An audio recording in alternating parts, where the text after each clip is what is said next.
sebenarnya memberikan atau unit kompetensi yang diharapkan itu adalah bagaimana asesi itu dapat menjelaskan alur dalam memperoleh atau mengumpulkan informasi yang akan diberikan kepada nasabahnya atau customernya.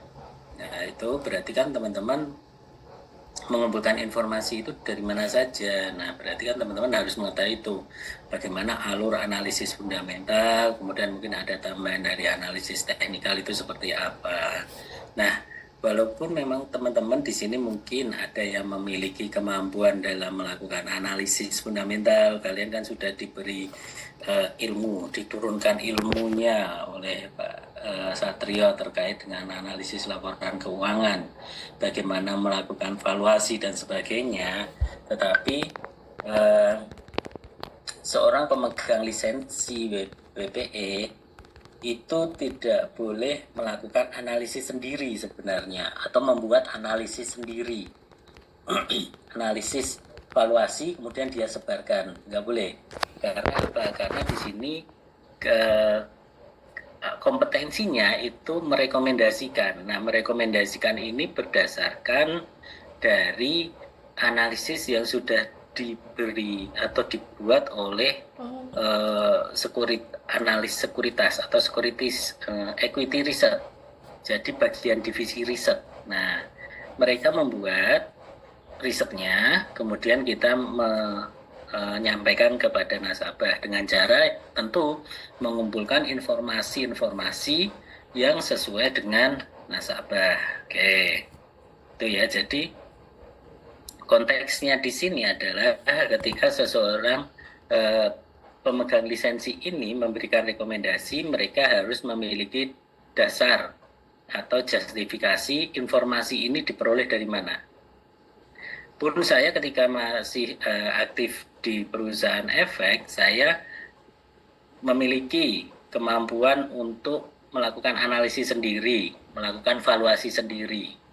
Tetapi saya tidak mengeluarkan analisis sendiri, kemudian saya berikan kepada nasabah. Tidak, tetapi saya mengacu atau mengumpulkan informasi-informasi yang memperkuat analisis saya itu.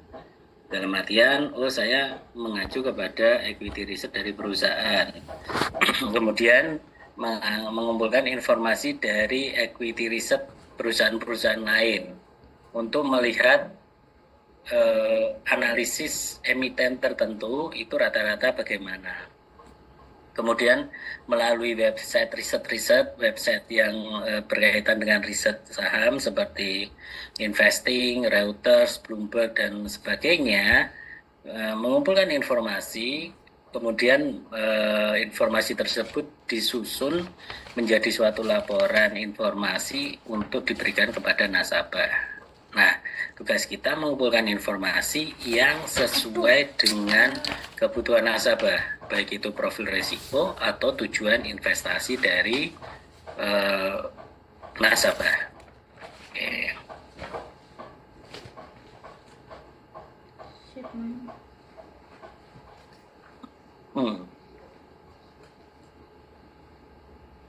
Kemarin tuh apa sih?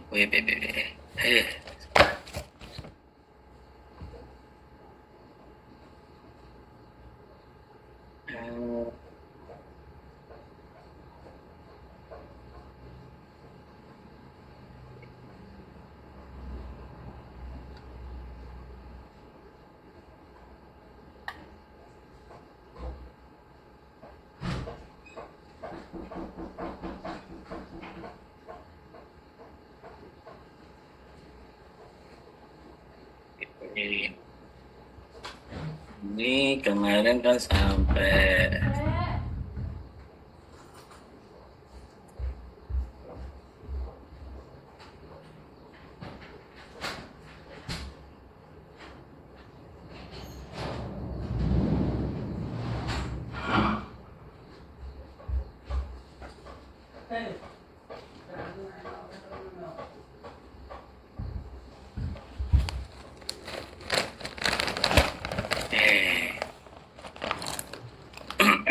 Nah, eh,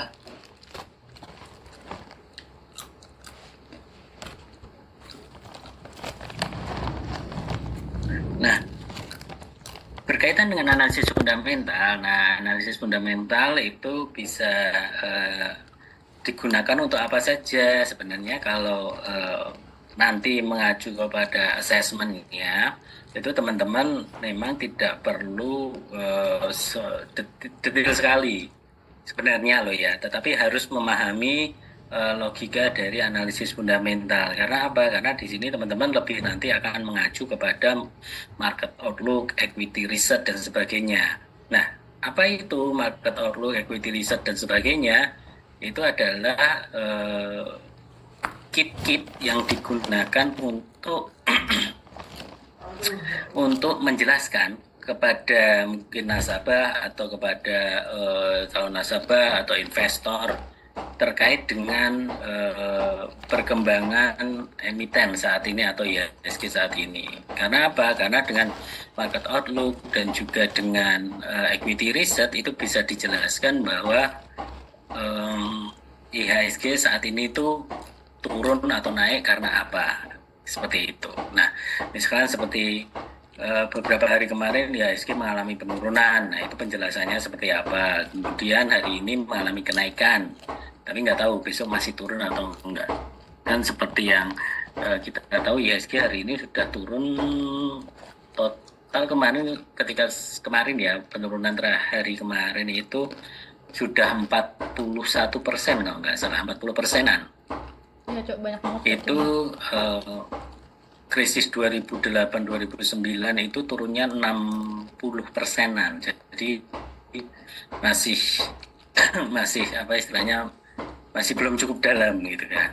Ngeri juga kalau ngomong kayak gitu. Oke. Nah, penyebab harga saham itu mengalami fluktuasi. Ya, nah, kalau dari faktor eksternal, tentu kita bisa mengatakan ada kondisi fundamental ekonomi makro, gitu kan? Baik itu makro dalam negeri maupun makro luar negeri. Seperti halnya kalau makro pasar US, pasar Amerika itu berpengaruh terhadap Indonesia. Nanti kalau ada perubahan faktor ekonomi makro yang ada di sana, nanti pasti akan berdampak pada Indonesia juga. Kemudian fluktuasi kurs rupiah terhadap mata uang asing. Ya, ini sekarang kita terasa ya pelemahan dolar itu seperti apa. Kemudian walaupun kalau kita yang di desa mungkin nggak merasakan langsung ya, gitu kan. Tetapi setidaknya kalau kita bicara capital market itu capital outflow-nya menjadi sangat besar.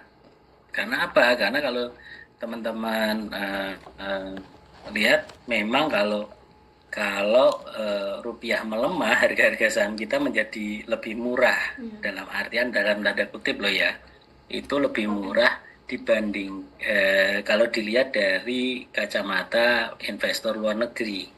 Tapi jangan lupa, lebih murah itu dalam artian, ketika saya beli saat ini di kurs dolarnya 17.800, saya bisa beli banyak nih, ya kan? Nah, tetapi jangan lupa, apakah ke depan itu rupiah itu masih mengalami penurunan atau penguatan? Karena apa? Karena begitu tetap mengalami pelemahan, berarti kan investor itu harus mikir dua kan. Boleh jadi investasinya mengalami keuntungan, tetapi pelemahan yang terjadi ini akan menggerus return yang sudah dia peroleh. Kok bisa? Nah, karena gini, kalau kita atau investor asing itu membeli saham, berarti kan dia harus mengkonvert uangnya US dollar ke rupiah kan.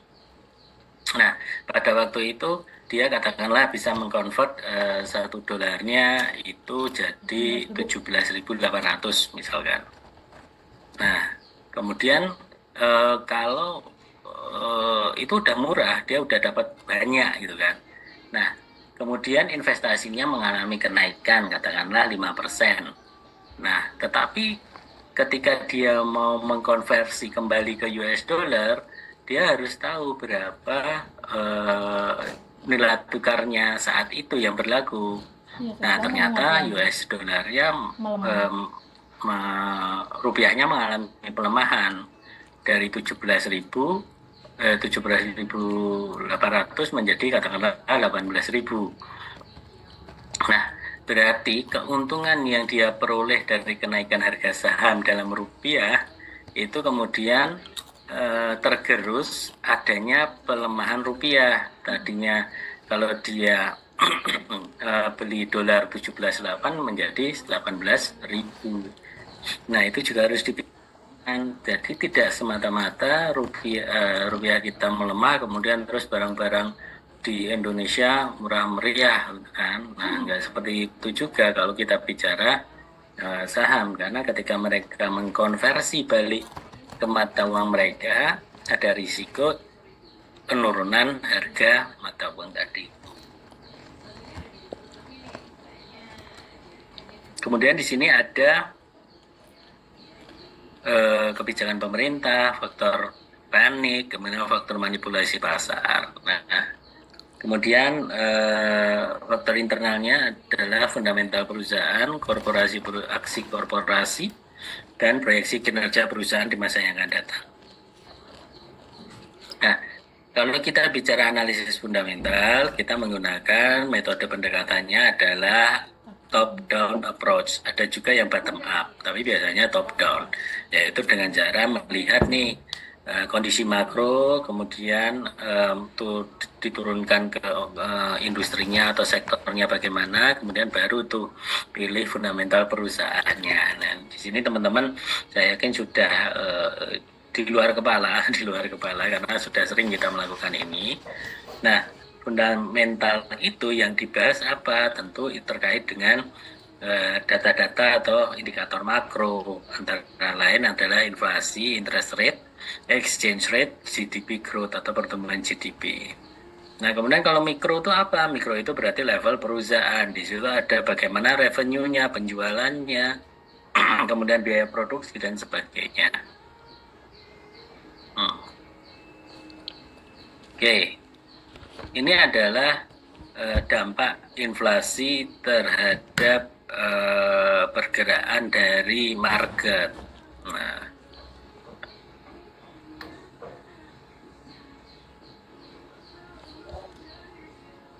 kalau kita bicara inflasi adalah sesuatu kondisi di mana harga-harga secara agregat mengalami kenaikan, gitu kan. Nah, inflasi itu benar-benar menjadi musuh karena inflasi itu membuat nilai dari mata uang yang kita miliki saat ini menjadi tidak berarti di masa yang akan datang. Oke. Kemudian inflasi itu pengaruhnya seperti apa toh, kan? Nah, inflasi itu akan mempengaruhi interest rate atau exchange rate GDP dan GDP growth. Karena apa? Karena dengan adanya inflasi berarti tingkat suku bunganya akan mengalami perubahan. Oke, kemudian exchange rate juga sama, kemudian GDP growth juga sama. Kemudian kalau di mikronya itu yang akan mengalami perubahan terkait dengan sales protection cost.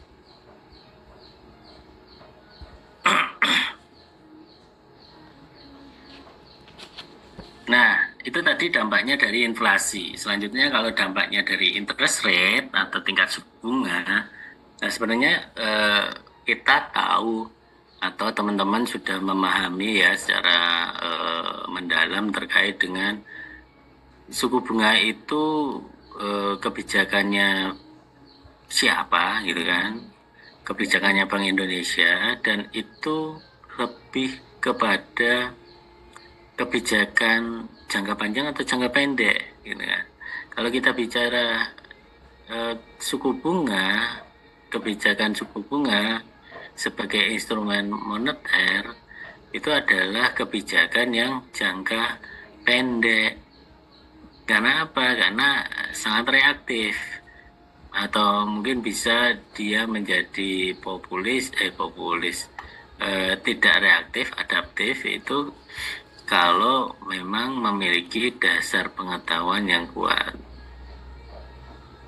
Nah, pada waktu itu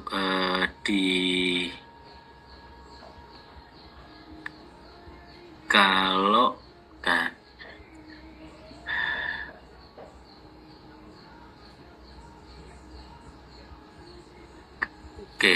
ini interest rate kan? Interest rate.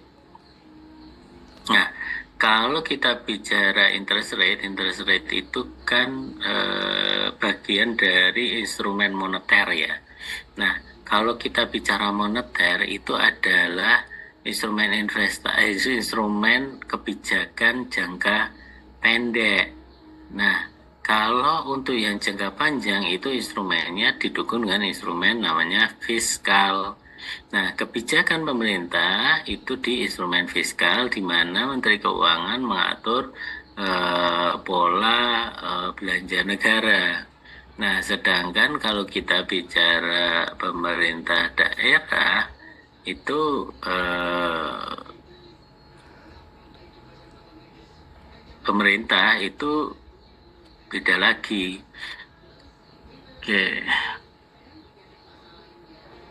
Interest rate.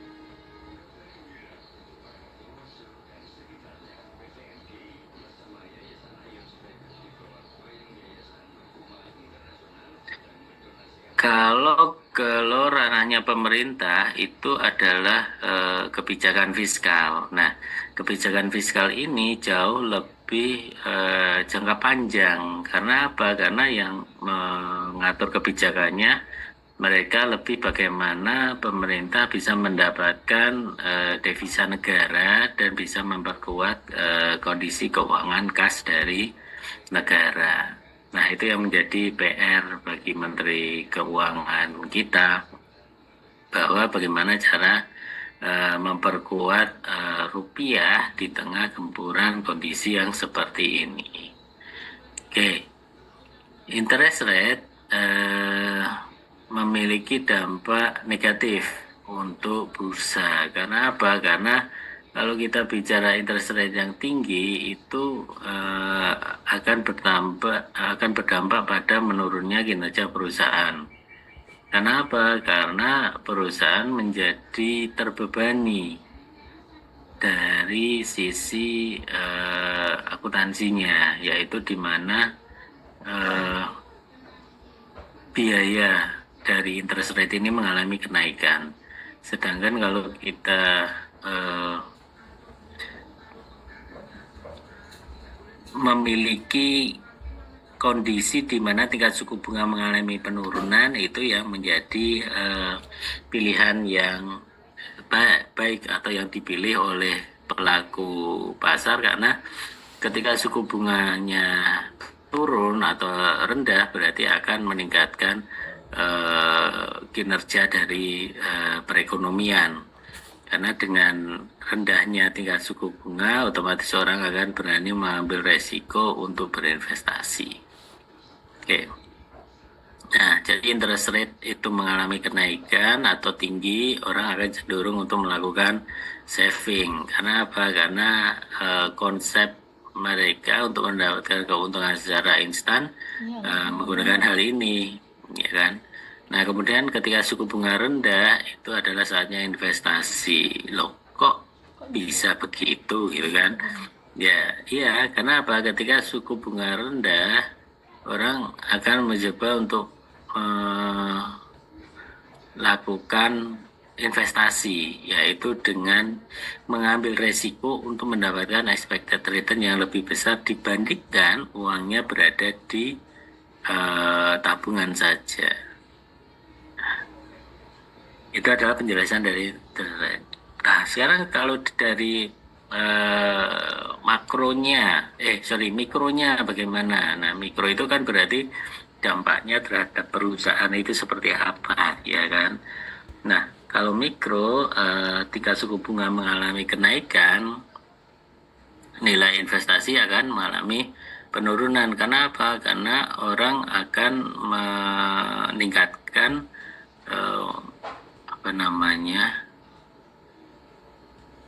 risiko. Jadi ketika ada kenaikan interest rate, diskon rate-nya naik, kemudian nilai investasi turun karena tingkat pengembaliannya itu mengalami kenaikan kan. Berarti kan perusahaan harus mengerem dulu terkait dengan ekspansinya. Kemudian kalau interest rate ini juga mengalami kenaikan, dia selain diskon rate naik, biaya bunganya juga mengalami kenaikan. Apa sih?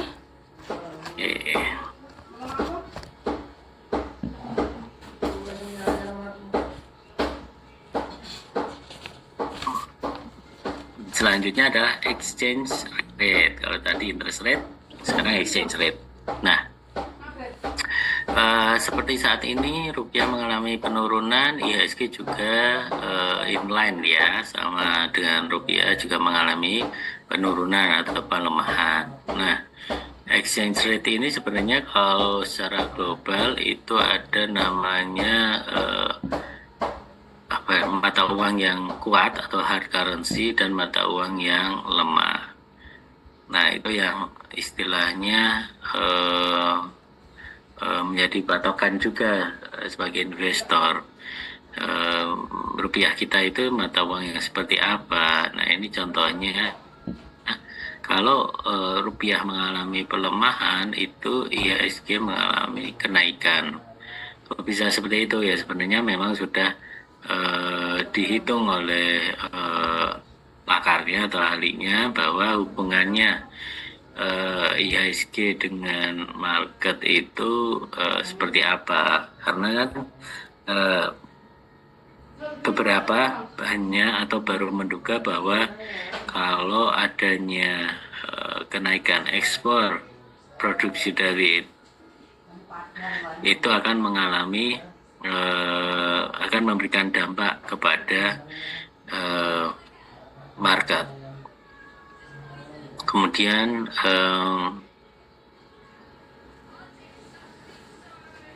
tetapi hal ini tidak dirasakan ya oleh perusahaan-perusahaan yang fokusnya adalah ekspor. Nah, di bawah itu ada dua tipe dari perusahaan, yaitu eksportir dan importir. Nah, kalau berkaitan dengan kinerja keuangan yang exchange rate yang mengalami penurunan misalkan, nah, atau rupiah mengalami pelemahan atau penurunan, eksportir pasti akan diuntungkan. Karena apa? Karena penjualan naik ditambah dengan keuntungan dari falasnya tadi, sehingga laba bersih juga akan mengalami kenaikan. Sedangkan kalau importirnya penjualan dan produksi naik, kemudian forex mengalami kerugian, jadi laba bersih secara umum juga akan mengalami kerugian.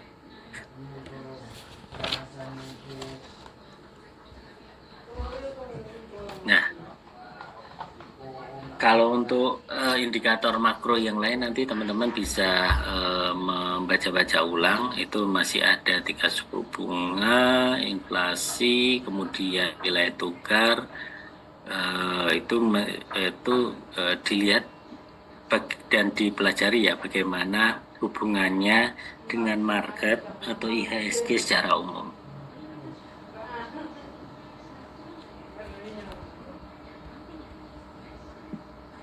Nah, selanjutnya adalah laporan kinerja emiten. Nah, di sini ada pengumuman kinerja kuartal atau tahunan diumumkan di koran dan bursa. Jadi suatu perusahaan yang sudah listing itu wajib memberikan laporan kuartalan atau tahunan itu kepada nasabahnya. Nah, kemudian indikasi kerja diberitakan di berita dan langsung dari perusahaan atau asosiasi penjualan dalam jumlah volume. Okay.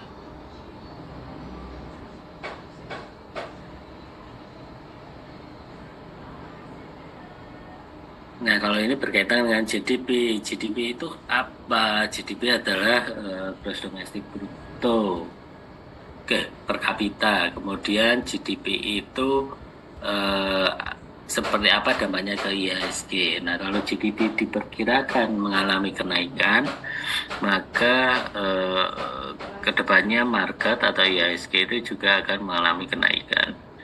Kemudian kalau sebaliknya kalau GDP itu dilaporkan mengalami penurunan, otomatis akan berdampak negatif kepada market. Oke. Nah, ini terkait dengan kebijakan fiskal dan kebijakan moneter. Kenapa ini saya sampaikan? Karena memang kalau kita bicara nilai tukar rupiah itu bukan hanya semata-mata dari tanggung jawab Bank Indonesia sebagai pemangku kebijakan moneter. Nah, karena apa? Karena seperti yang kita ketahui bahwa manajer ya orang yang bergerak di perbankan itu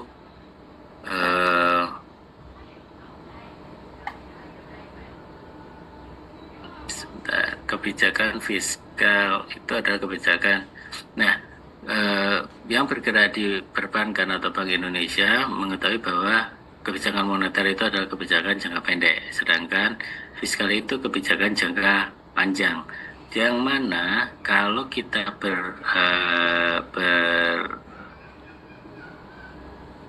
kalau kita ingin mengetahui terkait dengan dampak kebijakan fiskal dan moneter itu akan lebih signifikan yang mana, kita bisa melihat dari profil investor asing yang ada di bursa. Kalau investor asing ini lebih cenderung untuk membeli saham atau obligasi, itu dinamakan hot money, jadi uang yang sangat apa istilahnya volatile. Dalam artian gini, kalau kondisinya tidak menguntungkan untuk mereka, mereka bisa keluar kapanpun. Seperti saat ini, ya kan? Mereka bisa melakukan penjualan dari saham-saham yang sudah dibeli, kemudian mereka akan keluar. Sedangkan kalau kebijakan fiskal itu lebih sustain, dalam artian gini, kebijakan fiskal itu berarti kan dilakukan, dimaksudkan agar uang tidak keluar dari Indonesia. Nah, kebijakan fiskal ini juga mendorong perekonomian dengan jauh lebih bagus lagi. Karena apa? Kalau kita tadi bicara di bursa itu bisa keluar kapanpun juga, tapi kalau di sisi ini kebijakan fiskal, orang ketika dia mau membuka pabrik di sini, tentu itu akan menjadi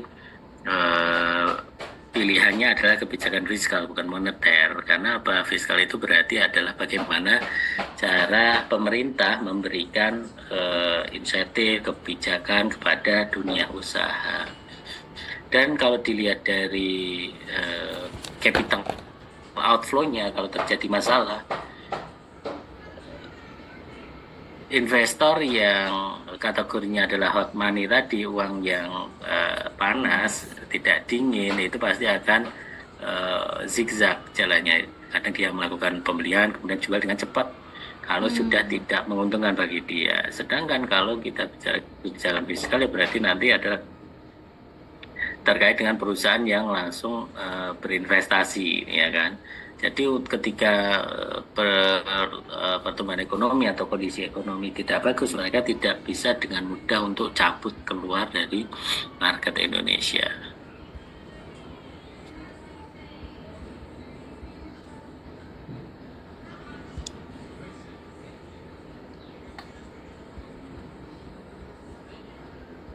Oke, selanjutnya adalah terkait dengan aksi korporasi. Nah, aksi korporasi kenapa ingin saya sampaikan, karena beberapa asesor juga ada yang ingin menanyakan atau mengkonfirmasi aja terkait pengetahuan kita tentang aksi korporasi.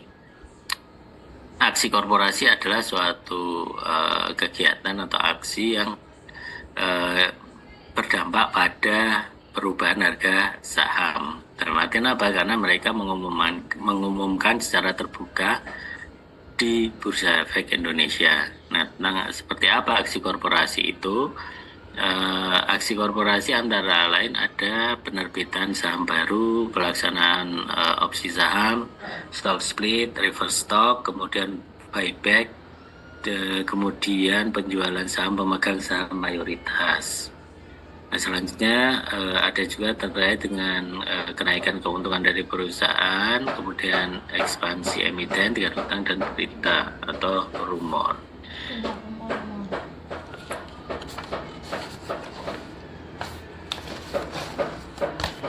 Nah, kalau kita bicara aksi korporasi, itu ada beberapa jenis, antara lain ada stock split, reverse stock, kemudian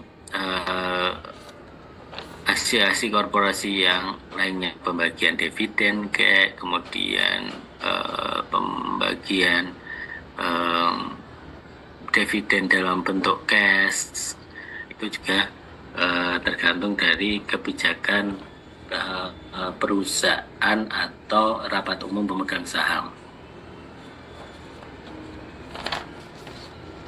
Oke, berikutnya ini adalah laporan keuangan. Nah, dalam laporan keuangan, teman-teman setidaknya ada 5 rasio. Ini 4 doang ya, 4 rasio yang harus atau setidaknya dipahami. Ada rasio profitabilitas, likuiditas, pasar, dan solvabilitas. Nah, ada satu lagi sebenarnya rasio aktivitas ya. Tapi memang kalau kita bicara rasio aktivitas itu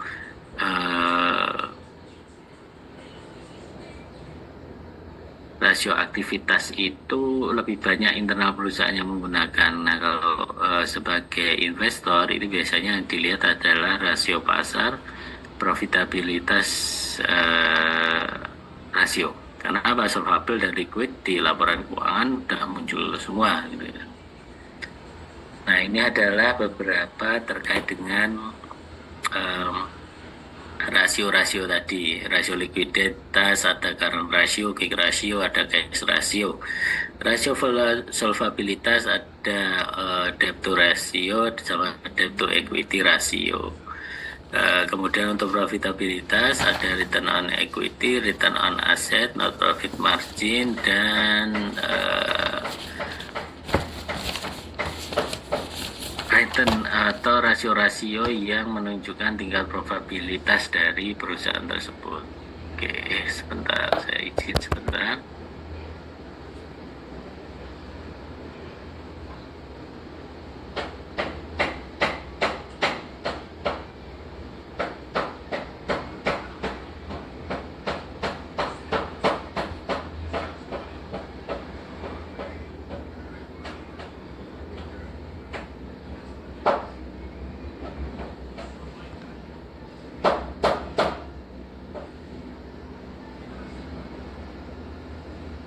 Oke, selanjutnya adalah ROA, kemudian net profit margin. Nah, kemudian di rasio profitabilitas itu menunjukkan bagaimana perusahaan dapat mencetak profit bagi perusahaan. Itu ada ROE, ROA, dan net profit margin. Risiko pasar berarti rasio-rasio yang berkaitan dengan pasar. Dengan pasar, misalkan seperti kalau kita bicara return harian, ya kita bisa kembali ke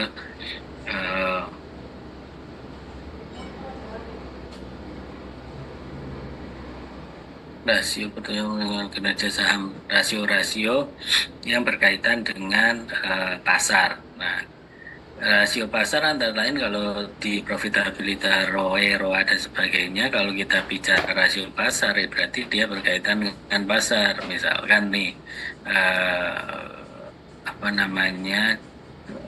biasanya belakangnya ada saham atau jumlah lembar saham. Misalkan pertama earning per share, berarti earning untuk setiap sahamnya tadi. Kemudian ada price to earning ratio, berarti kan rasio antara harga dan earning dari perusahaan. Oke.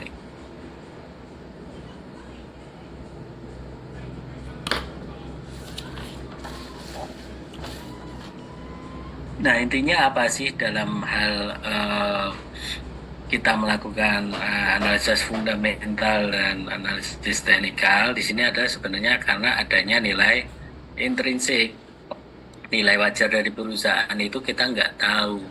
Nah, analis-analis yang bertugas membuat riset ini, mereka yang berhak menetapkan terkait dengan berapa besaran nilai dari emiten tersebut. Jadi mereka bisa menghitung tuh, kita bisa menghitung berapa sih nilai dari saham ini sebenarnya. Katakanlah BCA berapa harga atau nilai intrinsiknya gitu kan. Kalau tidak begitu jauh itu cukup menyenangkan karena apa? Karena turunnya tadi juga cukup lumayan. Oke.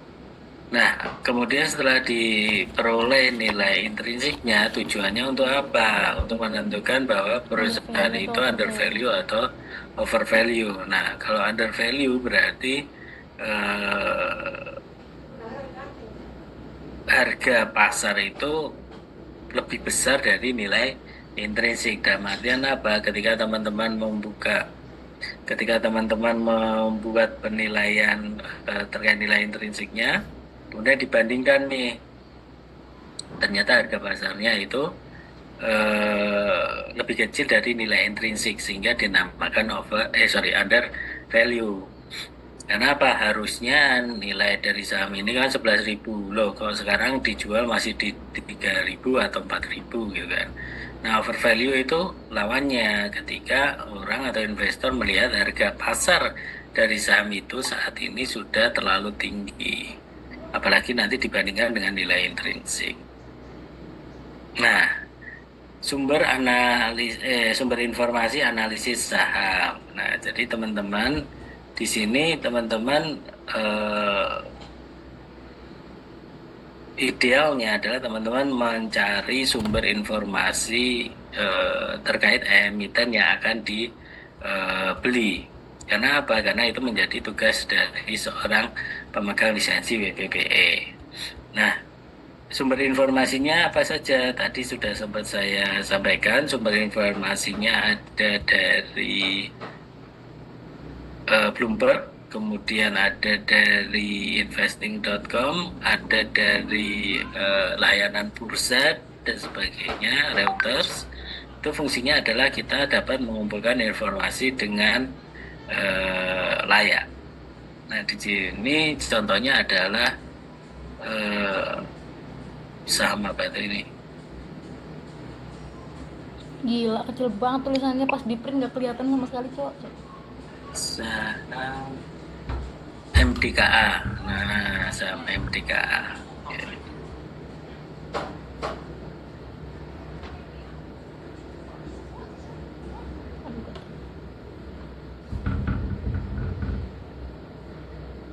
Nah, selanjutnya adalah analisis obligasi. Nah, obligasi ini teman-teman juga harus memahami terkait dengan obligasi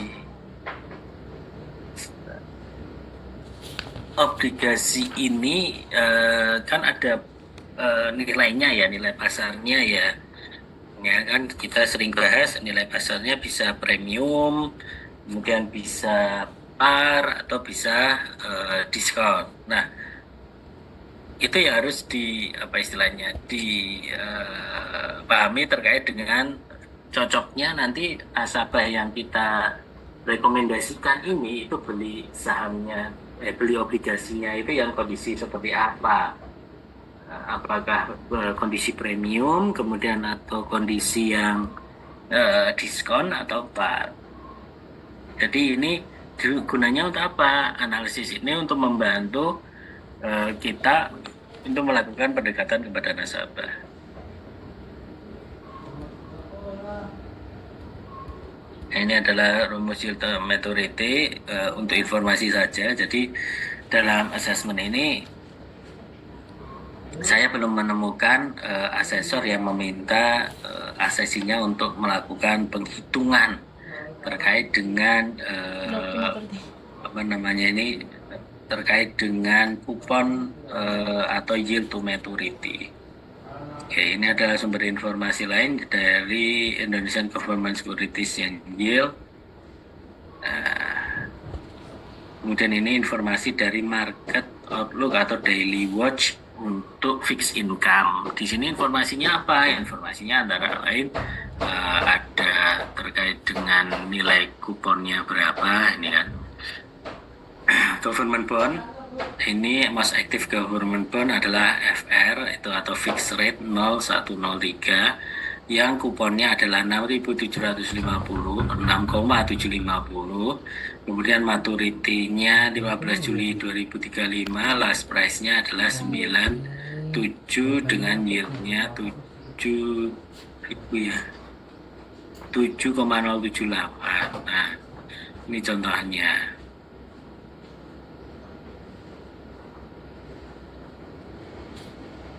Nah, selanjutnya dalam hal menganalisis reksadana, dalam analisis reksadana itu seperti kemarin saya sampaikan, teman-teman, itu senjatanya adalah dengan namanya fund fact sheet. Nah, fund fact sheet ini dia memberikan informasi secara menyeluruh terkait dengan reksadana.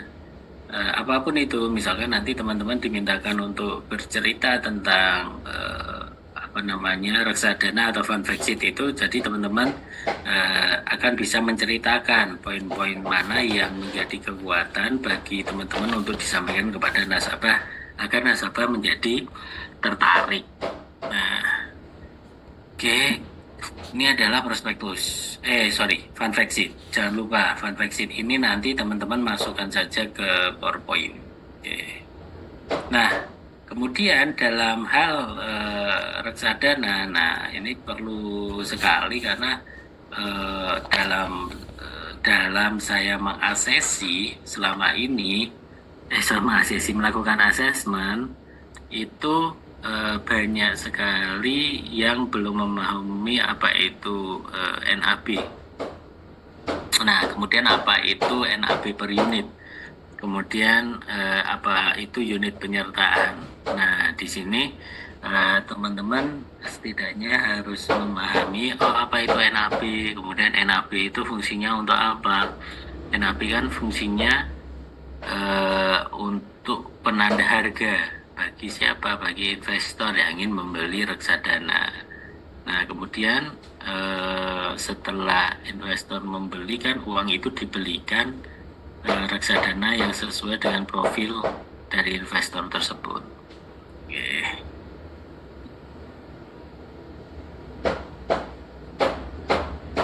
Nah, kemudian kalau kita ingin mengetahui lebih lanjut fungsinya NAB untuk apa, nah itu kan kadang-kadang orang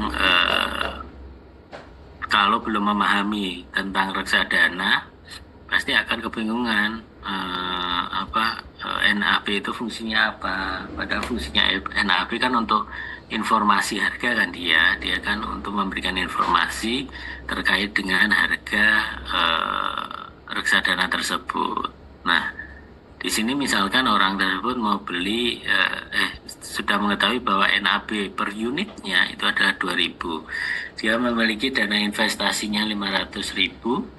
Dengan subscription fee berarti kan harus langsung dipotongkan deh.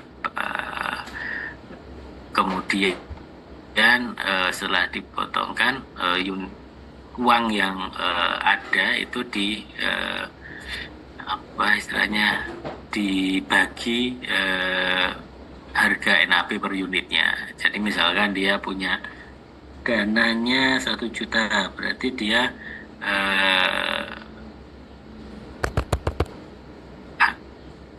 akan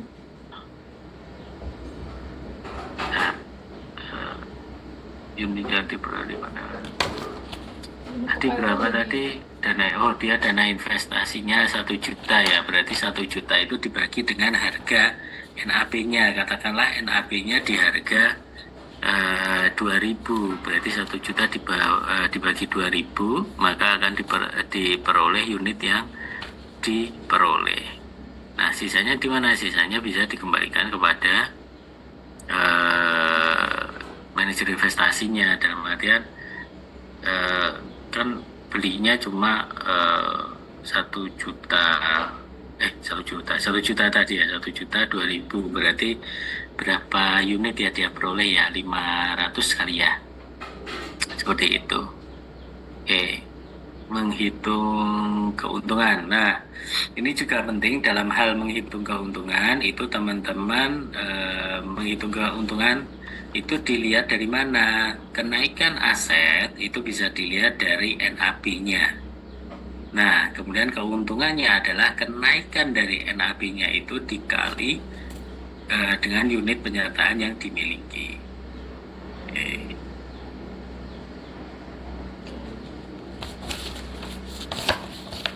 Oke, itu adalah materi ya, materi terkait dengan unit kompetensi yang akan kita buat bentuk presentasinya. Tapi sebelum itu ada pertanyaan nggak yang kemarin dan juga sekarang? Siapa tahu ada yang mau ditanyakan atau didiskusikan. Monggo silakan. Sebelum saya masuk ke materi selanjutnya.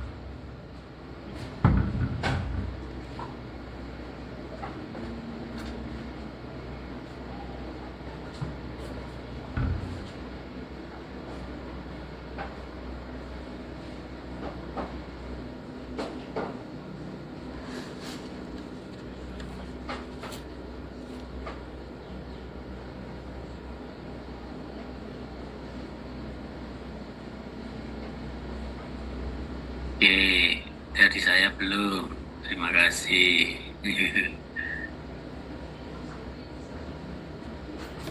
Oke, sebentar. Cukup, Pak. Oke, dari Mbak Nida cukup. Ini maksudnya cukup jelas pemahamannya atau cukup saya penjelasannya udah pada capek? Cukup, Pak. Sudah selesai saja. Masih ada nih. Ini sekarang saya akan masuk ke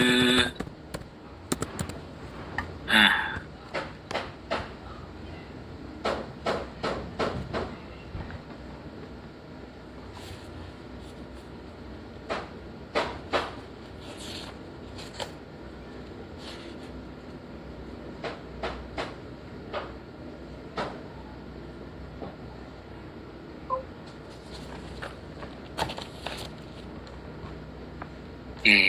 Nah, Pakai daun lagi kah? oke, baik. Selanjutnya kita akan membuat presentasinya. Nah, presentasinya apa? Presentasinya sebenarnya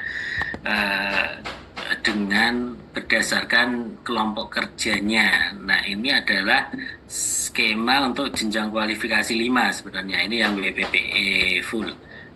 Bukan WPPE pemasaran, tetapi bisa kita pakai karena yang membedakan hanyalah unit kompetensinya.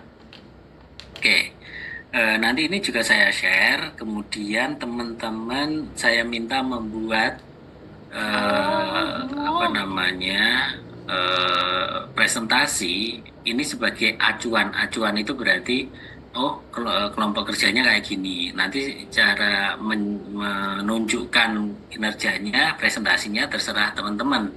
Yang penting nanti kurang lebih seperti itu. Saya jelaskan dulu ya. Oke. Di sini saya membuat seperti ini, kemudian jenjang kualifikasi. Oke. Nah, detail presentasinya ada 4 kelompok kerja. Yang pertama adalah melakukan kegiatan pemasaran, melakukan kegiatan rekomendasi, melakukan kegiatan transaksi, kemudian evaluasi dan monitoring. Ini adalah kelompok kerja yang harus kita jelaskan. Di mana kelompok kerja ini ada unit kompetensinya. Nah, untuk yang pertama melakukan kegiatan pemasaran itu ada 8 unit kompetensi, 1, 2, 3, 4, 5, 6, 7, 8 untuk yang WPPE yang full. Nah, kalau untuk WPPE yang pemasaran itu hanya 6. di mana yang saya highlight kuning kirain itu yang di tidak highlight perlu yang itu untuk doang. dijelaskan Kenapa atau tidak dibuat. Kenapa? Produk investasi alternatif dan alternatif syariah itu apa? Di sini adalah EBA, efek beragun aset, atau kalau tidak DIRE, DINFRA. Nah, itu adalah produk investasi alternatif. Nah, sehingga jadi apa yang perlu dibuat? Yang perlu dibuat adalah unit kompetensi. Yang pertama, menyusun kegiatan pemasaran produk investasi dasar dan produk investasi dasar syariah. Berarti produk investasi dari reksadana. Nah, ini bahasanya reksadana syariah dan reksadana konvensional. Kemudian melakukan promosi produk investasi dan produk investasi syariah. Nah, kalau kita berbicara tentang produk investasi dan produk investasi syariah, ini berarti promosi saham dan obligasi, karena bukan investasi dasar kan, investasi dan produk investasi syariah. Sebenarnya ini lebih ke saham. Kalau kalau obligasi, nah kalau obligasi atau sukuk itu adalah memasarkan efek bersifat ekuitas dan sukuk. Nah,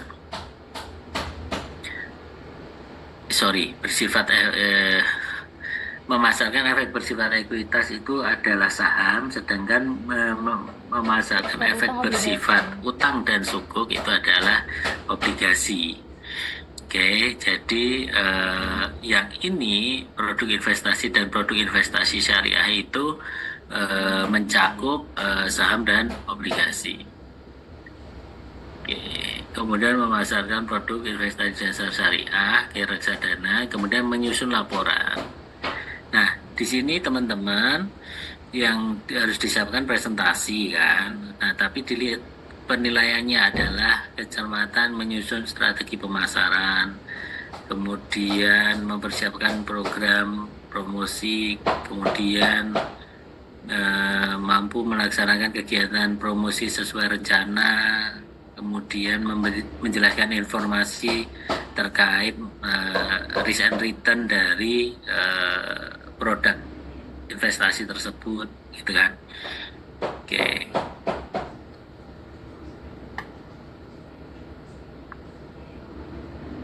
Kemudian yang kedua, ini adalah kelompok kerja melakukan rekomendasi, di mana unit kompetensinya ada 3, yaitu merekomendasikan saham, EBUS, dan reksadana.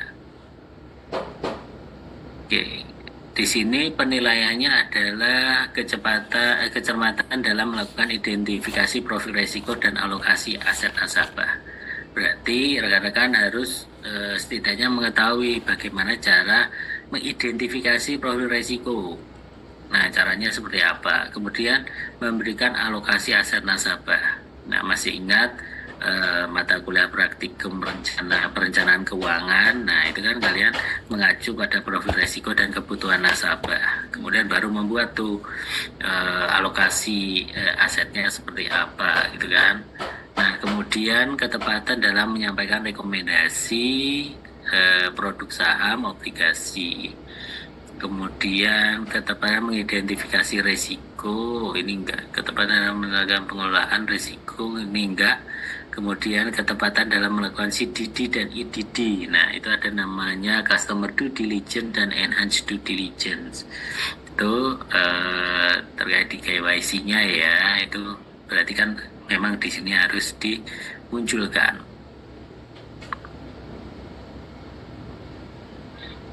Oke, kemudian melakukan transaksi efek bersifat ekuitas dan EBUS. Kemudian terakhir adalah melaksanakan evaluasi pemasaran produk investasi dan produk investasi syariah. Jadi untuk memantau penyelesaian transaksi, kemudian memantau portofolio efek itu tidak perlu teman-teman buat presentasi. Oke, Yang pertama, melakukan kegiatan pemasaran. Nah, di sini dalam melakukan kegiatan pemasaran itu ada 6 unit kompetensi tadi untuk yang kita buat untuk masing-masing produk. Di sini kan menyusun kegiatan pemasaran produk reksadana dan reksadana syariah. Berarti bagaimana teman-teman membuat rencana kegiatan pemasaran untuk produk tersebut. Kemudian selanjutnya diikuti melakukan promosi terkait produk 3 produk tadi, reksadana, obligasi, dan saham. Kemudian memasarkan efek bersifat ekuitas, bersifat bus, bersifat utang dan suku, kemudian produk reksadana. Nah, dalam hal memasarkan ini nanti ditunjukkan seperti apa teman-teman metode pemasarannya. Nah, kemudian menyusun laporan. Oke. Nah, seperti itu ya. Jadi dalam melakukan kegiatan pemasaran nanti teman-teman membuat presentasinya, slide-nya mengacu pada unit kompetensi yang disyaratkan. Nah, kalau saya cenderung seperti ini. Nah, karena apa? Karena saya membuat, ini contoh aja sih. Kalau nanti ada yang ingin membuat per unit kompetensi nggak masalah menjelaskannya. Kalau saya adalah membuat satu file yang sebenarnya bisa untuk beberapa presentasi. Ini adalah, kalau tadi kan kita diminta untuk bagaimana melakukan perencanaan pemasaran atau melakukan pemasaran untuk produk 3 tadi, ada reksadana, obligasi, dan saham.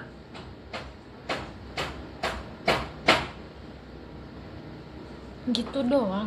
Nah, di sini langsung saya buat menjadi satu. Karena apa?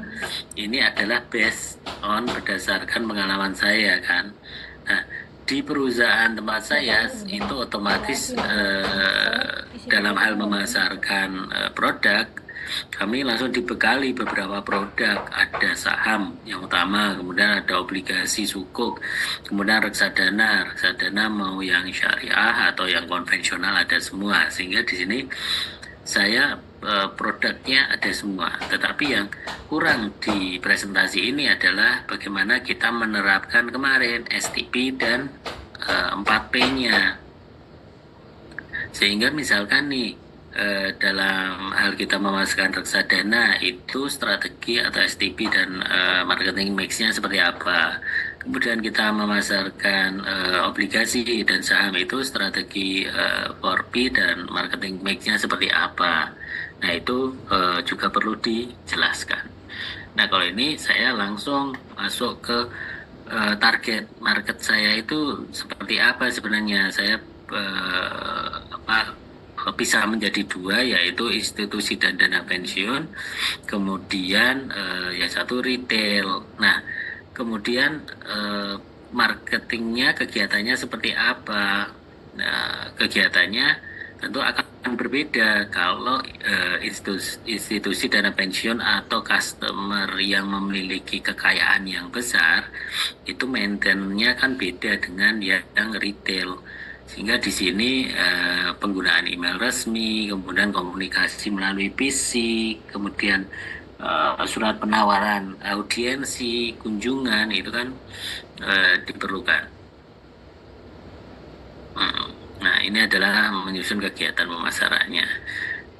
Untuk yang selanjutnya sama, karena istilahnya tidak ada perbedaan. Bagaimana cara saya menjelaskan saja. Oke. Nah, selanjutnya adalah kegiatan pemasaran dan promosi. Nah, di presentasi awal saya pernah menyampaikan terkait dengan weekly pipeline. Nah, weekly pipeline itu seperti ini nih. Berarti teman-teman membuat rencana kegiatan dan pemasaran dan promosi itu selama katakanlah 1 minggu ke depan. Nah, nama kegiatannya apa, kemudian ini channelnya itu bagaimana memasarkan kegiatan tersebut atau menginformasikan. Ini pelaksanaannya, kemudian mitranya siapa, mitranya di sini contoh kalau kompetisi trading, mitranya KSPM, misalkan seperti itu.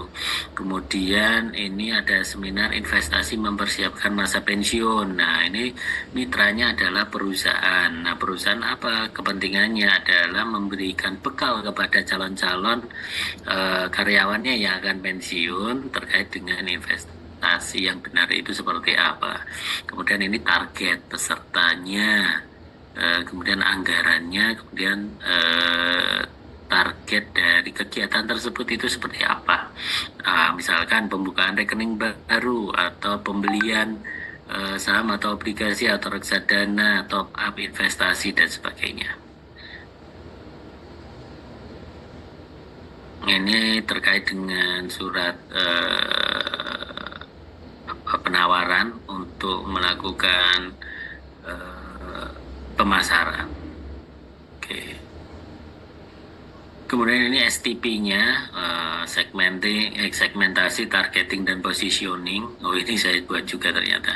Untuk saham, nah, kemudian ini untuk sukuk dan obligasi dan sukuk. Kemudian ini reksadana. Nah, kalau di sini kan terlihat nih, untuk yang saham dari segmennya usia 25 sampai 55, penghasilan minimum 10, profil resikonya, kemudian kebutuhannya. Nah, kemudian targetnya adalah calon nasabah dengan rentang usia dan sebagainya sampai ke bawah. Gitu kan?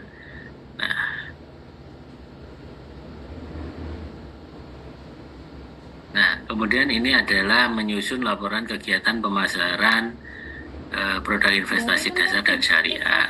Nah, mengacu pada weekly pipeline yang tadi saya buat, kemudian saya buat nih target hasil dari kegiatan tersebut apa, pembukaan rekeningnya bagaimana, transaksinya seperti apa. Nah, ini teman-teman juga bisa membuatnya.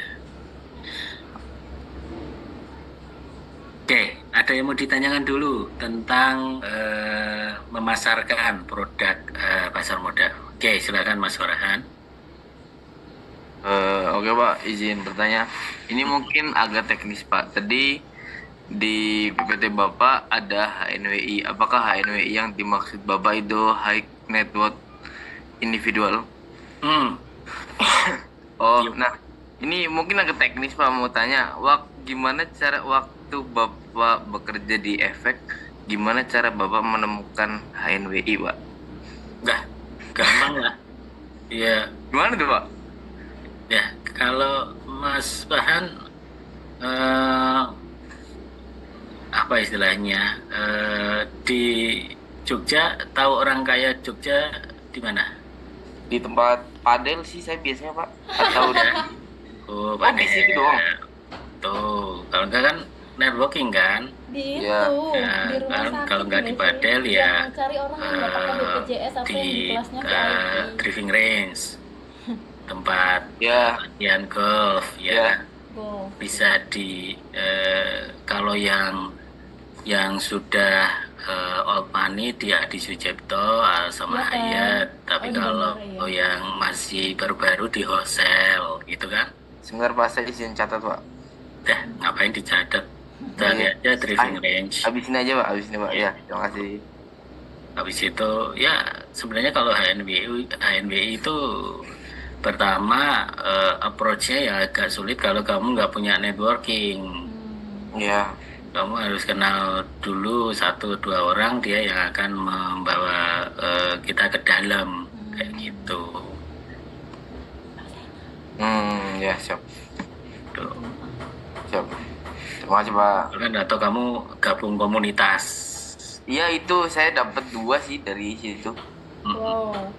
Gabung komunitas motor Harley. Iya, betul. Tapi kamu juga harus modal Harley lah, masa kamu bawanya Itu bisa nyewa Harley terus cara mengendarai Harley Pak. Iya. Masa kamu bawanya bit karbu kan nggak sempet. Saya maunya Mio. Iya, Iya, bener. terima kasih Pak. Ya, oke. Ada lagi? Oke, selanjutnya kelompok kerja yang kedua melakukan rekomendasi.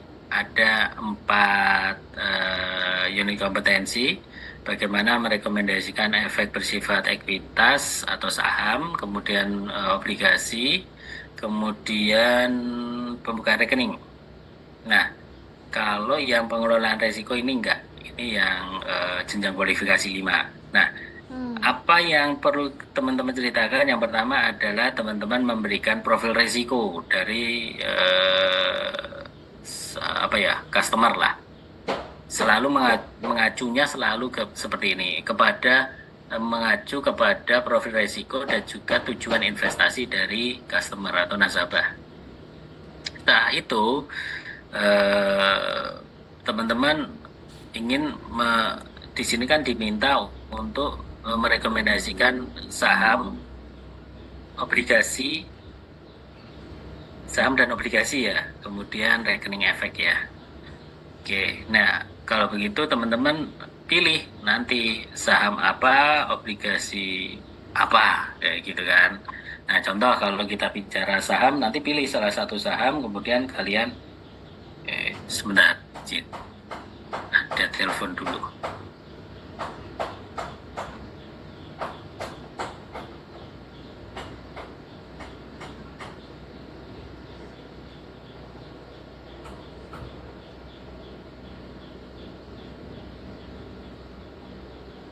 Gue masih nggak ngerti masa.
Oke, terima kasih.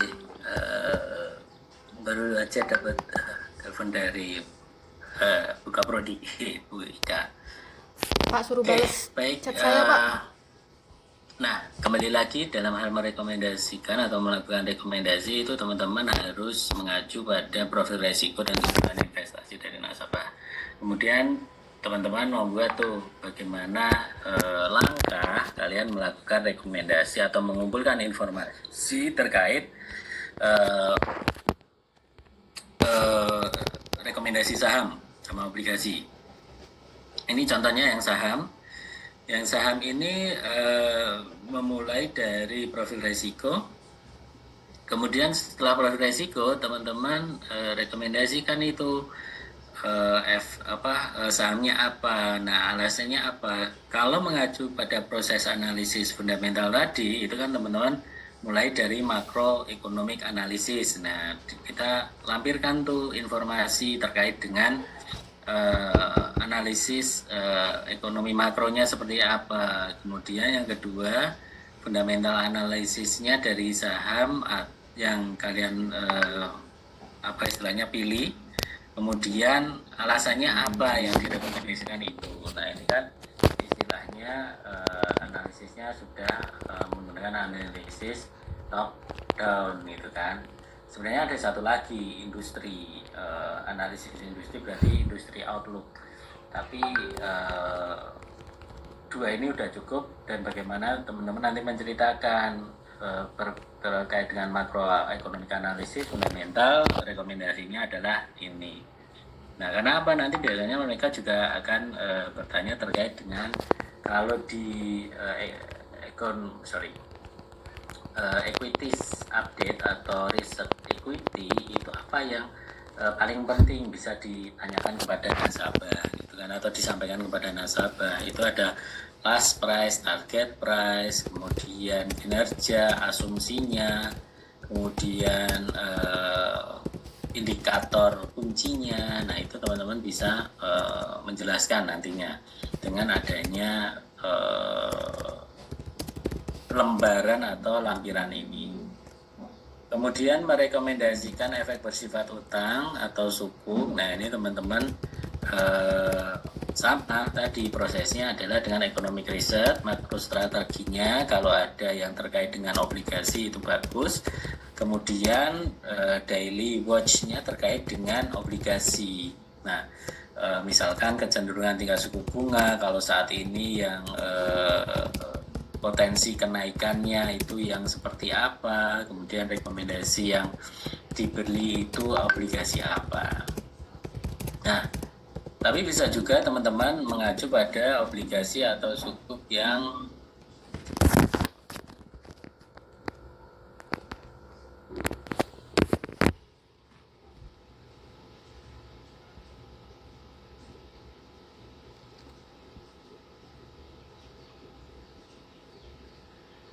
Oke, kemudian teman-teman juga bisa mengacu pada obligasi, misalkan nih obligasi retail atau sukuk retail, itu sukri, ori, itu juga bisa. Jadi bukan yang FR atau apa gitu kan, tapi yang obligasi retail. Nah, itu juga bisa, rekomendasinya itu misalkan tujuan investasinya sesuai dengan itu. Oke, selanjutnya, ini nggak perlu, nanti saya hilangkan yang nggak perlu. Ini juga nggak perlu. Nah, ini pembukaan rekening, ini perlu. Kemudian melaksanakan transaksi. Nah, pembukaan rekening itu teman-teman tunjukkan cara pembukaan rekening. Nah, syaratnya apa saja, kemudian setelah itu nanti akan memperoleh apa. Kalau ini contohnya saya lampirkan pembukaan rekening secara manual ya, tetapi biasanya saat sekarang kan pembukaan rekeningnya secara elektronik ya. Nah, kalau ada itu teman-teman tinggal memasukkan dan menjelaskan alur pembukaan rekeningnya. Oke, selanjutnya dalam hal melaksanakan transaksi. Nah, dalam hal melaksanakan transaksi, teman-teman nanti menunjukkan, ini contohnya seperti ini, nanti akan saya perbarui cara teman-teman melakukan transaksi efek. Nah, cara melakukan transaksi efeknya bagaimana? Nah, kalau teman-teman punya rekening efek, kalian bisa menunjukkan cara melakukan transaksinya seperti ini. Aduh, Ya kan? lagi, Pak. Di screenshot beli saham, jual, beli saham, kemudian nanti menjelaskan terkait dengan bid offer dan sebagainya, kayak gitu. Nah, kalau ini adalah transaksi efek di zaman saya, gitu kan. Nah, kemudian menjelaskan ada status pesanan beli dan jual gitu kan, ada transaksinya itu di screenshot kemudian dimasukkan. Nah, kemudian untuk apa ini melakukan transaksi efek bersifat utang atau sukuk ya. Nah, ini teman-teman bisa menunjukkan transaksinya seperti Nah, ini terus kalau yang kagak punya formulirnya seperti apa, kemudian nanti pembeliannya seperti apa, kemudian setelah melakukan pembelian nanti bukti pembeliannya bentuknya apa. Nah, itu adalah melakukan transaksi efek bersifat utang dan sukuk. Itu isinya adalah screenshotan terkait dengan formulir pembelian. Kalau misalkan ada pembelian secara online, nah itu bisa tuh teman-teman screenshot kemudian bisa dilampirkan. Oke, kemudian ini adalah konfirmasi transaksi efek bersifat utang. Jadi ketika tadi beli obligasi, kemudian dimasukkan nih konfirmasinya seperti ini. Oke. Nah, evaluasi dan monitoring. Nah, dalam hal evaluasi dan monitoring nanti teman-teman hanya cukup membuat ini, ya, yang ini saja. Yang ini enggak. Nah, 1, 2, 3, 4 ini enggak perlu. Yang diperlukan adalah evaluasi pemasaran, evaluasi monitoring dan rencana setelah evaluasi dan monitoring ini. Nah, misalkan tadi nih kita ambil tadi, selama 1 tahun ini dari awal Januari sampai ini Juni ya. Juni itu berarti kinerjanya bagaimana? Kinerja baik itu pemasarannya, apakah berhasil mengakuisisi nasabah berapa orang, atau ada peningkatan transaksi atau pembelian obligasi, reksadana dan sebagainya. Nah, itu yang dilaporkan, dievaluasi dalam pemasarannya, kemudian ditindaklanjuti. Misalkan kalian ada kegiatan sosialisasi atau pemasaran melalui online. Nah, online ini itu hasilnya bagaimana? Targetnya adalah 100 nasabah baru, tapi ternyata tidak tercapai, hanya ada 10 nasabah baru. Berarti kan harus dievaluasi itu, bagus atau jelek nih. Nah, dibandingkan dengan misalkan dengan online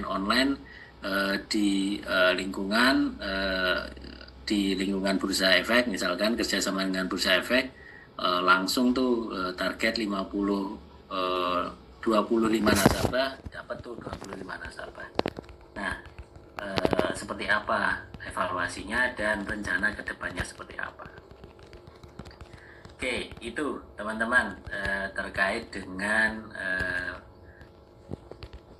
PowerPoint atau presentasi yang teman-teman harus siapkan untuk dipresentasikan kepada asesor besok. Besok enggak lah. Kayak gitu. Oke, ada yang mau ditanyakan dulu? Oke. Siapa nih? Putri. Peran asesor dalam asesmen sudut pandang asesor sebagai siapa? Macam-macam. Dia bisa sebagai nasabah, bisa sebagai supervisor, bisa sebagai penguji atau teman sejawat Nah, itu yang kenapa? Karena kalau berkaitan dengan memasarkan, saya biasanya saya akan meminta tolong Anda praktekkan. Alhamdulillah. Tolong Anda praktekkan bagaimana cara Anda meyakinkan nasabah Anda untuk calon nasabah untuk membeli reksadana dengan menggunakan fund exit. Oh, gitu. Nanti kalian bercerita, mempraktekkan. Nah, kemudian kalau misalkan saya tidak tertarik reksadana yang Anda tawarkan, tapi saya memilih reksadana yang lain, apa yang dilakukan. Nah, kayak gitu. Contohnya seperti itu. Kemudian kalau misalkan terkait dengan pemasaran saham, rekomendasi. Nah, dalam hal melakukan rekomendasi, saya minta tolong tunjukkan bagaimana Anda mengumpulkan informasi terkait dengan rekomendasi saham Anda dan sumber-sumbernya dari mana. Nah, itu kan berarti saya sebagai supervisor Anda gitu kan, atau sebagai asesor. Ya, baik. Durasi presentasi kalau saya batasi 25 menit. Setelah itu lebih dalam ke diskusi dan tanya jawab. Kayak gitu. Jika tidak lulus sertifikasi, apakah ada remedial? Oke. Dalam hal sertifikasi ini,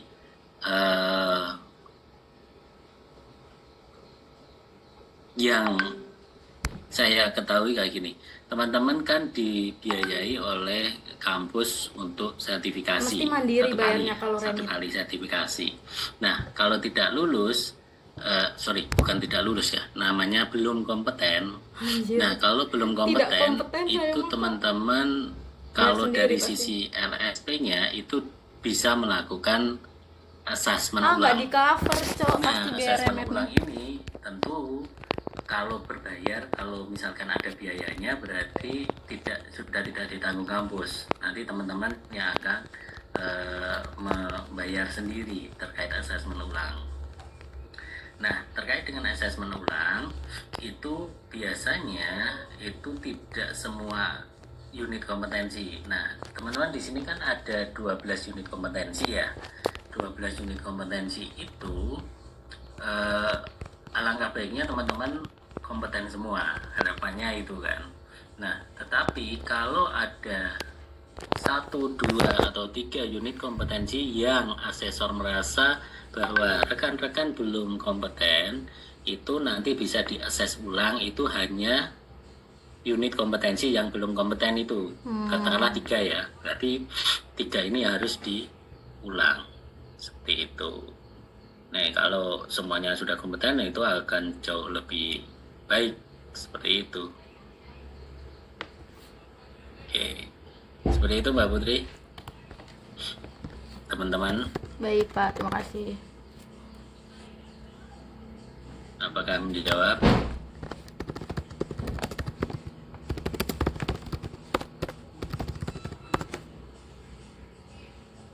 Oke. Tahun kemarin ada yang tidak lulus berapa orang?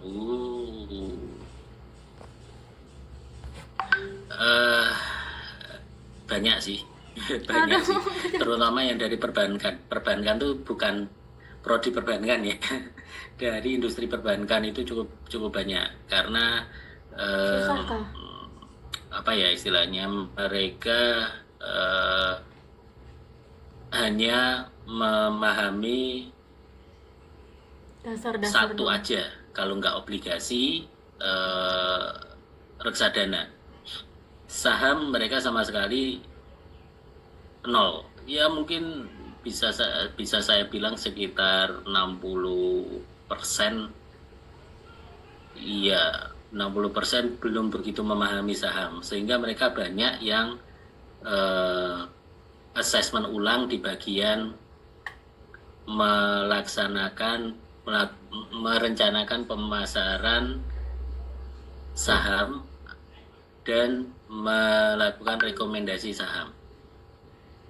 Nah, seperti itu. Bukan melakukan rekomendasi, melakukan transaksi.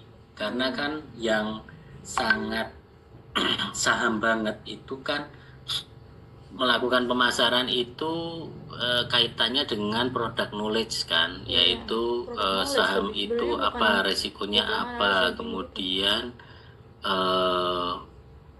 bedanya saham konvensional dan saham syariah apa, itu pertanyaannya di sana. Nah, kemudian daftar efek syariah itu seperti apa, kemudian dibagikan melakukan transaksi itu fraksi harga, penjelasan tentang fraksi harga, kemudian auto reject, kemudian jam buka transaksi, rekening margin, rekening reguler. Nah, itu kan saham banget teknis ya, dan mereka kan belum pernah bersinggungan. Nah, di situ yang menjadi concern seperti itu. Jadi cukup lumayan banyak yang belum kompeten pada percobaan yang pertama, dalam asesmen yang pertama. Nah, asesmen ulang saya nggak tahu, karena kan asesmen ulang mereka materinya jauh lebih sedikit, menjadi misalkan mereka belum kompeten 3 unit kompetensi, ya cuma mempelajari 3 itu. Seperti itu Mas Fikri. Ya. Nah, rencananya kemarin saya merencanakan untuk ujiannya kan minggu depan ya. Jangan Pak, jangan minggu depan, gak siap gue. Hari Kamis Jumat, Rabu Kamis Jumat atau Kamis Jumatnya. Oh shit. Nah, kalau itu idealnya kita ada, ini kan ada satu sesi lagi, satu sesi role play, yaitu apa istilahnya, role play itu seakan-akan kita melakukan assessment. Bapaknya jadi asesor. Harapan saya ya, sebenarnya target saya kali kita akan melakukan sesi role play hari apa. Nah, hari Jumat contohnya, hari Jumat itu akan melakukan sesi role play. Nah, berarti hari Jumat itu teman-teman sudah harus siap untuk PowerPoint-nya. Jumat nggak apa-apa, tapi minggu depan. Ini kan hari Selasa kan, besok Rabu, Kamis, Jumat kita role play, udah bisa kan? Nah, nggak bisa. jadi 2 hari ke depan teman-teman membuat PowerPoint-nya, gitu Mbak Nida.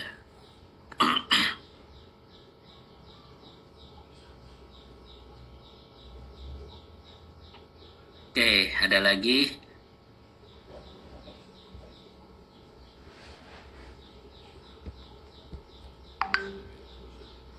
Baik, nggak ada ya. Oke, kalau nggak ada mungkin bisa saya cukupkan sekian untuk hari ini. Nanti template PowerPoint-nya akan saya share. Nah, tetapi ya, teman-teman melihat unit kompetensinya ya, unit kompetensinya yang diminta seperti apa. Nah, itu nanti teman-teman memasukkan poin-poinnya seperti itu. Nah, kalau tempat saya ini hanya untuk istilahnya tambahan saja informasi. Oh, seperti ini bentuknya. Tapi teman-teman boleh berkreasi, yang penting tidak keluar dari unit kompetensinya. Kalau unit kompetensinya dikatakan merencanakan pemasaran produk ekuitas, ya kalian merencanakan untuk pemasaran pakai STP, marketing mix, kemudian merekomendasikan ekuitas, berarti kalian merekomendasikan saham apa, kalian ceritakan bagaimana caranya gitu kan. Oke. Baik teman-teman, kalau begitu bisa saya cukupkan sekian. Terima kasih sekali untuk diskusinya pada hari ini. Kita ketemu lagi hari Jumat ya. Nah, dan kita ketemu di grup. Nanti kalau ada pertanyaan apapun bisa melalui grup. Oke, terima kasih. Selamat melanjutkan aktivitas. Selamat sore. Terima kasih Pak. Selamat Terima sore. kasih Bapak.